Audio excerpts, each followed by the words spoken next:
let's talk about levels of analysis when you're working with genre as an analysis tool.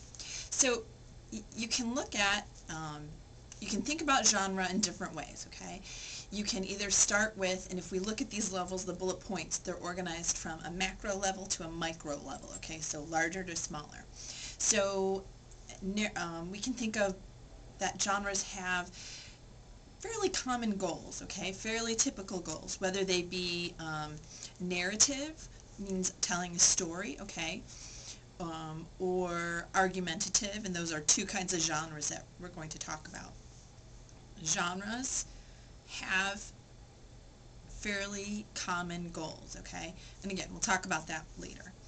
The second point is typical structures or elements. So if I have created this template, or I have a basic template of how a conversation or a story about baking a cake would go, okay, I will then break it down into parts, and each of these parts is called elements, okay?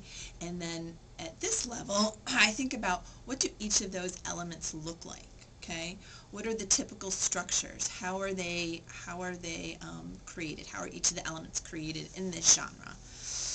Then the next bullet point, and my computer's over here.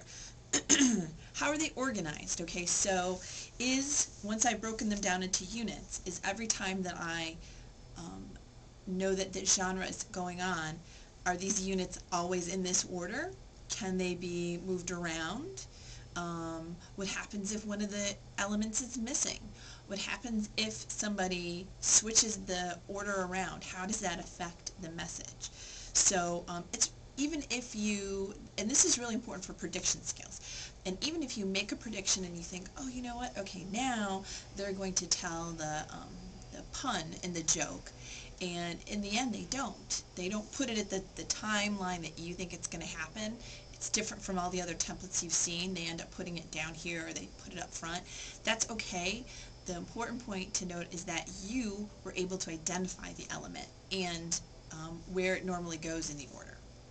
And then the last point, which is really analysis at the micro level, the very small level, is what do these features have in common, okay? What do you commonly hear? Maybe phrases or idioms. So for example, if the genre is narrative, and we're going to talk about, that's one of the genres you need to know. Some of the linguistic features are, you might commonly hear the phrase, once upon a time. Okay, that's very common in the source language. So then, how do you take that and put that out into the target language? And we'll talk about that a little bit more.